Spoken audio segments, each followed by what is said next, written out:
And you know, the words make me remember how friendly Ghanaian people are. Oh, They're yeah, very friendly. very friendly. Yes. And that can throw you off guard. And I say that to mean, and so the things that I'm going to be saying are really giving you the real deal on how it is. And one of the things that, and so that's why this has to be a series. So I'll be coming back and, of course, getting to the nitty-gritty of things. And, of course, supernatural and how it exists and how it actually moves and how the people move it and so forth and so on in that arena.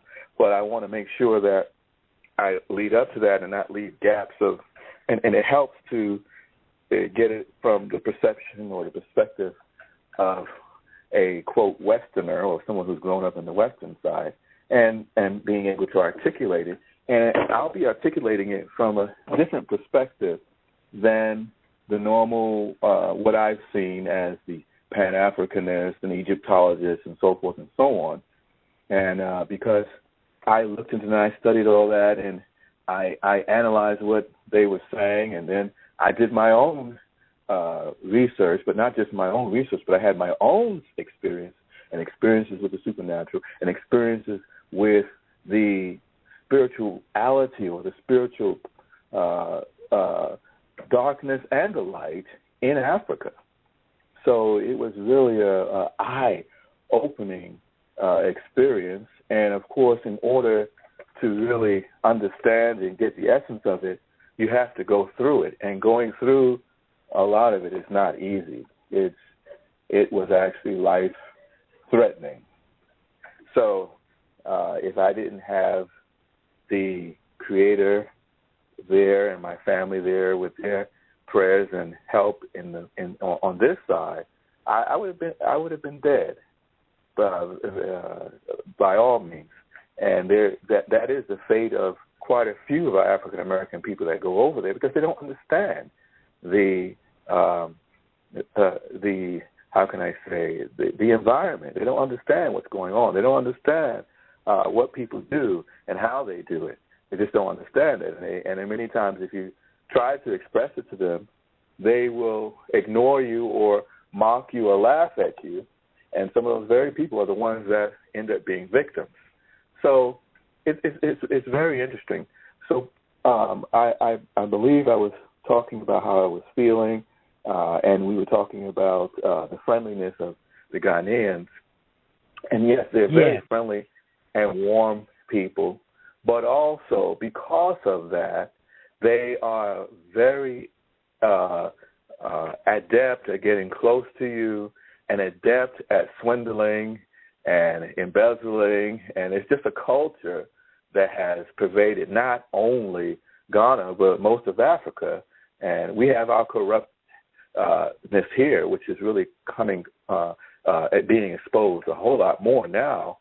But it's in every fabric of society or every part of society from, and I always coin the phrase, from the village to the State House.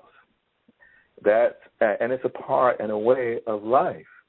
And it is something that reminds me of those of us who know about the actually Pan-African movement here in the U.S. I have people that I know that are staunch and strong Pan-Africanists and black nationalists, and some of their philosophies was, I'm going to get my reparation. I'm going to get it by stealing from this airline, doing this, doing that, and those type of things. And at first, you can be deceived into thinking that's a viable way, not a viable way, but a righteous way of getting what I'm supposed to get. But I found that every case that I found, the person that did that, that had that, they got so corrupted that there was no dividing line between, and it's very hard to have a dividing line because anything that you do to affect a company or an institution or organization, you don't know who else it may affect, even if you're trying to just do something to the company. There are many other people that are involved. So, but anyway, I found that each person that had that philosophy and started that, it didn't end there. It started getting corrupted more and more and more until their whole moral fabric and character was that they were stealing, embezzling from everybody. And I was a victim of that from people that had that mindset. That became part of their character. So that's what that reminded me of, because there are people that are doing that now that are African Americans. They fit right in because they're doing things in the same way that the country is run. So they fit right in. And I know you know what I mean, Ngoni, because you've seen some of that yourself. Yes, sir. Mhm. And so those are the downsides that when I was living in Africa, I was contemplating, now, how am I as a Pan-Africanist, Black nationalist, and supporter of the movement of Black freedom, so to speak. I'm using these words and because it's something that everybody can kind of understand, even though there are better ways as we grow in our consciousness and we will grow and to learn to use other phrases or other labels for what we're doing, but for the sake of communication and not being confusing, this is how I'm saying it. But the thing was that a lot of the Black nationalists and Pan-Africanists and Egyptologists were always complaining that we have people talking about Africa as the dark continent and always expressing and showing the negative and no positive and blah, blah, blah, blah. And, you know, they were talking about the phrase witch doctor and so forth and so on. But after living there and going through the experiences that I went through and seeing for myself, I then was like in a predicament. I didn't want to be a person that badmouths Africa, but I wanted to tell the truth. And I could see where those things came from and why they were legitimate expressions, even though we as African people don't want our dirty laundry all over the world, but it's so prominent. So that was my predicament. I come back, what am I going to tell people? What positive thing can I say? And I was just so overwhelmed by all that I experienced. When I put on that first show, or that produced that first series, I was still fumbling with that. But because it was mostly a music show, I could bring in, I started to understand and see the positive aspects of the society as well. And I actually presented that. And I didn't go into all the other things that were prominent in African society, like the corruption. So when I talk to other Africans here in the U.S., and I start saying certain things, they know exactly what I'm talking about, and a lot of times they express it more so because they're frustrated with how the society and how much it hampers just life in general. So that was my predicament, and so coming back, I was like, how do I do this? What do I? So it's been a process for me to just process everything, put everything in perspective, and have a balance as well, because I have to go back to Africa. I have to. I'm glad that I went through this experience, because I was actually totally immersed in Africa, because Ghana, as much as an intensive experience that I went through, is mild compared to other countries in Africa. Nigeria is really off the chain. I have a brother a young guy here in Pittsburgh that I know who is from Lagos, Nigeria. He was going to Pitt University, and we have talked many times. And the frustration that they go through with, on one hand, it's nice to have the some of the natural living and the just the natural things that living in a country like that has. But then you have the other downside, which causes people to look outside and elsewhere to try to make any headway in life. So, well, for the audience sake, could you tell them that Lagos, can you tell them describe Lagos, because maybe the audience, a lot of them have never heard of Lagos, Nigeria. No. Okay. Lagos is, I believe it's the capital city, but it's a major city in Nigeria, Nigeria is also a country in West Africa, but east of Ghana, and it's also on the coast. And you might remember Nigeria. I remember Nigeria, some of the turmoil that they had in the 60s with Biafra. Biafra was one of the provinces or states in Ghana that wanted to pull away from Nigeria and be independent. But the problem with that was Nigeria didn't like that because they had most of the resources on their side. So it would just cause the rest of Nigeria to be cut off from that. So there was a war. And so the images that the world was shown, and that was something else that was in Africa, was these babies with bloated stomachs because they were being starved. They didn't have the food that they needed. So it became a world issue. But Lagos is a huge city in population. From what I understand, and I was shocked when I heard this, I talked to a brother from Lagos a few weeks ago, and a month ago, and he was telling us, I said, the population, how big is the population? He said 30 million people. Can you imagine 30 million people in a small city? New York City. Well, what do you mean small? Well, New York has 22 million. So what do you mean by small? No, New York City has 8 million, and then I think the surrounding total is 12 million. I'm sorry. I'm 22 million. It's Ghana. The country of Ghana has 22 million. Is that right? Yes, Ghana has something like 22 million.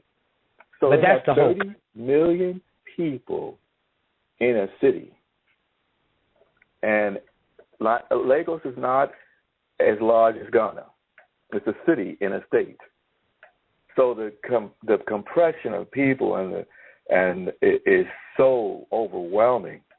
So he was telling me about that. So you could live, and then the infrastructure of Africa in general, you don't have addresses like we have here, and where you can find addresses. If you call somebody or want to visit them, they give you directions, and the directions are like, okay, you go down till you see the Kmart store. I'm using American names. And then at the Kmart store, you go one more block, and then in the middle of that block, you make a left, and then, so they have these kind of things. And we live on the such and such street opposite, the Trader Joe's or something of that nature. So they don't have, so finding things and finding people is just like a whole nother method. And that was how it was in Ghana too, but not as bad in Accra as it was like it would be in Lagos. As Lagos has, so they had those type of problems. So it was very dense population, in other words. Yes, extremely dense. And so my confusion was that the state of New York has 19.57 million, and the country of Ghana has 22 million. And so the city, you said the city of Lagos had how many million? 30 million. Oh, my goodness. And New York City, like you said, has 8 million. Oh, my. 8 to 12, yeah. Yeah, so you can imagine. You can imagine. So these are the challenges. And then with corruption and the corrupt leaders, and they complain about the corrupt leaders, and there were phrases that I remember that one person on the campaign trail to be president, he would say, we're going to stop pretending to pay people, and people are going to stop pretending to work. So that the economy is that, say you have the police department. The police are not getting paid what they should be paid to live. So they set up roadblocks everywhere every day, and these are the traffic police. They have a system of getting money, and the system of getting money is corrupt. So the chief of a particular station will send their team out, and so if you're a commercial driver, if you're driving a chocho, which are these little vans with like buses that stop along the roadside, and whenever you flag them on the way to a particular destination, that's a whole other issue. That's a whole other show, just the transportation. I mean, everything that I'm saying can be a whole show, and and being able to explain to people and show people what it's like living there, and looking back on hindsight, it's hilarious, but it wasn't hilarious a lot of times when I was living there, and so I can laugh about it. But the dilemma was, how do I present Africa in a truthful way without being disparaging or being accused of presenting Africa in a negative light? So I've been able to grow to the point where I'm able to present Africa the way it is and articulate it as I wasn't able to before. Well, Abikai, yes. I'm sorry, but before you move forward, I wanted, for the audience's sake, you expressed about how they were corrupt as far as getting money, but that's called a dash? That's part of it. I wasn't even that's just one aspect of it. Well, yeah, but for the audience's sake, I just wanted to be a little descriptive and let them know there was a dash.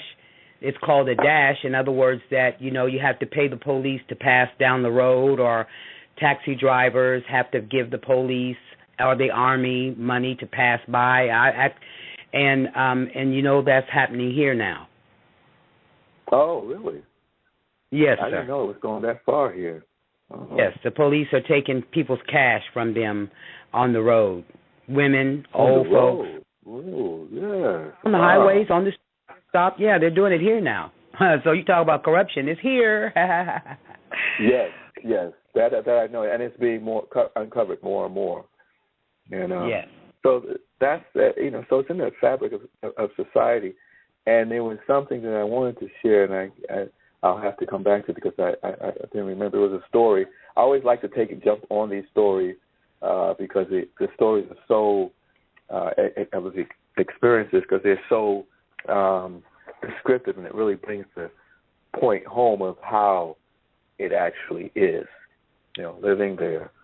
So we were talking about corruption. I'm trying to think in my mind what that story was, and I wanted to leave with one, and I just can't remember, except that the other one that I'll talk about is the commercial drivers. Now, when I first came to Ghana to live, I had a limited amount of cash, and my plan was to invest in some sort of small business or that I could have some cash flow. And so one of the things that I started with was investing in a car and turning it into a taxi. And which reminds me now, I do remember the story that I want to tell.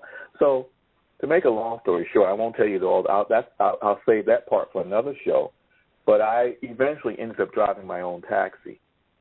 And during the first year that I was there, I had to keep renewing my visa, and time would run out. Eventually, I wasn't able to continue to do that, and I didn't have the means, resources to actually be able to get the residency and go through that process. So I just let it expire and just say, well, I'm here now, so I don't plan on going back, so I'll just deal with it. And so Ghana's pretty lax with that anyway. So technically I was I was really an illegal alien for a long time. So what happened was the news went out on the news that those people in that, like myself, like that, would have a chance to register with immigration, and we had all of us who were people from diaspora had to get these type of identity cards. So I went with another brother and his wife. We went there. We were the first people that were there to respond to this. And I presented my passport and told him what I wanted to do. And he looked at my passport and saw that my visa was expired. And he was yelling and screaming at me and insulting me and it was just like, it was horrible. And I was like, I can't believe this guy. And, I would say a few things, and he was just like, oh. So I said, man. So anyway, I had to get a picture, so I gave him the picture, and my face and picture was the first one, the first page, first one in the book.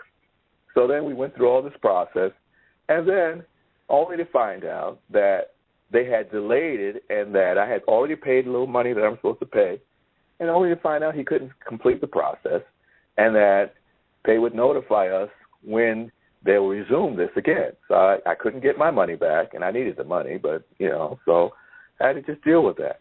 So the funny thing is that a few months or so went by, and they made the announcement that they were resuming again, and by that time I was like, no, I'm not even going to deal with that. And time went by, and there was a brother who many of the Ghanaians looked to as the spokesperson and the leader of the diasporans in that area, because of and he also was what they call a warden for the U.S. Embassy, meaning that he got paid a stipend each month, and he was the go-to person if there's some sort of disaster or American citizens had to be evacuated. The ones in his area, he would be the ones responsible for contacting them and making the arrangements. So that was how it went. So anyway, he said that I saw the immigration man today, and he was looking for you. He said he's looking for you. So I was like, oh God, he's looking for me. So anyway, by that time I'm driving my taxi, and some time passed by. It might have been a year or so, and I'm driving, and I pass by. I'm driving, and I get flagged down, and I didn't recognize who the person was at first. And immediately they were two immigration guys, and they got in the car, blam. And the one who was looking for me was in the front seat of the car. So he starts talking to me in Fanti, and I recognize who he is, but he doesn't recognize who I am. He talks to me in Fanti, and I pieced together what he was trying to say and where he was going. And by that time, the office in Cape Coast had moved to another city in Takoradi, which is another city which we'll talk about another time. And so I'm driving, and he's directing me to where he wants to go, and he's talking with the person in the back, and he's looking at me, but he has no recognition whatsoever of me. And I thought that was funny because they illustrated how well I fit in. People automatically thought that if they didn't know me, automatically thought I was a Ghanaian. So here we are, the man looking for me. He's in the front seat of my taxi, and he didn't find me. Wow. So that was the kind of experience I had. So I was immersed in African culture, everything. I just was a Ghanaian. You couldn't convince anybody. They were not convinced if they didn't know me. And even when they heard me talk, the police that would be on the roadblocks, they got to know me. No matter what I told them, I was a Liberian. So they would call me, Liberian man, pull over. Oh. Come down, come on. Oh, and then they got tired of me because I wouldn't give them any money. I tell them, I'm not giving you nothing. And they would be delaying me, inspecting everything. They couldn't find anything. And so they would say, go, go, go. They'd be angry at me. And so it got to a point where sometimes some of them would see me, and they would say, oh, go, Liberian man, go. You never give us anything. Go, go. So, wow. So that just shows you. So I would be in the taxi sometime, and the people would be speaking, and sometimes I just didn't know what they were talking about, and there would be somebody there that spoke English and that would help me. And so then it would be like the people, and they'd be muttering to each other in their language. It's like, like, who is this guy? Where's he from? And then you would hear somebody say, oh, he's Frenchman, talking like, but I would do the Frenchman, So Frenchman to them meaning from a French-speaking African country that was under French colonialists. And then in other times, they would meet me, that those that didn't know me, meet me, and then they would say, and like I would be in Accra sometimes, the capital city, and I'd be in a chocho, and people would talk to me, and then I would say, oh, Auntie Fanti, which means, or Auntie Tree, in the language, the prominent language in Accra, the universal language is Tree. I don't know how to say it correctly, but that's the best way I can say it. And so I would say Auntie Tree, meaning I don't speak Tree. I said, oh, so then they would go through the places in Ghana. Oh, so Ewe, man? I said, no. And so then after they exhaust Ghana, they would be naming other countries. Then I would say, no, I'm from America. Oh, you lie. Oh, that's how they would tell me. So everywhere I went, which was an advantage at times, and then it was a disadvantage other times. Because sometimes, depending on how you play things, if you're an African American, they know you from America. Oh, so you have the money, so yeah, we'll give you this thing. You pay us whenever, but if you're a Ghanaian, no, that type of thing. So sometimes it would be a disadvantage because they would think I'm Ghanaian, and that still happens here. People hear that I went to Africa for 10 years, and people that I later met, they still think, okay, he's African.